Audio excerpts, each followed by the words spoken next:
வரம் தந்தவன் தலையிலேயே கை வைக்கிறதுனா என்னன்னு உங்களுக்கு தெரியுமா? சொல்றேன் கேளுங்க.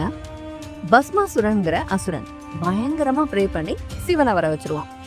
சிவனும் வந்து, பக்தா உனக்கு என்ன வரம் வேணும் அப்படின்னு கேக்குறாரு. அசுரனும், எனக்கு சாதா வரம் வேணும் சாமி அப்படின்னு கேக்குறாரு.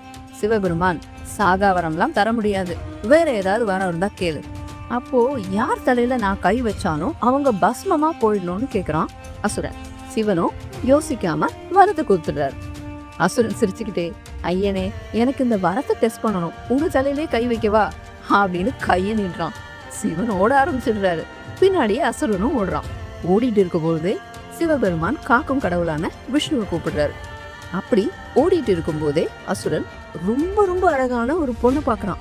சிவனை மறந்து அந்த பொண்ணு பின்னாடி போயிடுறான். உன் பேர் என்னன்னு கேக்குறான். அவளும், என் பேரு மோகினிங்கிறா. உன்னை எனக்கு ரொம்ப பிடிச்சிருக்கு, என்ன கல்யாணம் பண்ணிக்கிறியா அப்படின்னு கேக்குறான். மோகினி, என் கூட டான்ஸ் ஆடுறவங்கள தான் நான் கல்யாணம் பண்ணுவேன்னு சபதம் எடுத்திருக்கேன், நீங்க என் கூட டான்ஸ் ஆடுவீங்களா அப்படின்னு கேக்குறா. அசுரன், எனக்கு சொல்லிக் கொடு, நான் ஆடுறேன். மோகினி ஸ்டெப்ஸ் சொல்லித்தரா. 2 பேரும் டான்ஸ் ஆடுறாங்க. அசுரனுக்கு டான்ஸ் நல்லாவே வருது.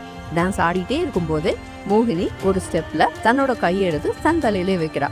பஸ்மாசுரனும் யோசிக்காமையே தன் கையெடுத்து தன் தலையிலே வச்சிருவான். அவ்வளோதான், பஸ்மாசுரன் பஸ்வம் ஆயிடுவான். மோகினியா வந்தது விஷ்ணு. சிவன் மறைந்திருந்து இது ஃபுல்லா பார்த்துட்டு இருப்பார். இதுதான் வரம் தந்தவன் தலையிலேயே கை வைக்கிறதுன்னு சொல்லுவாங்க. கரெக்ட் தானே? இந்த வீடியோ பிடிச்சிருந்ததுன்னா லைக், கமெண்ட், ஷேர் பண்ண மறக்காதீங்க.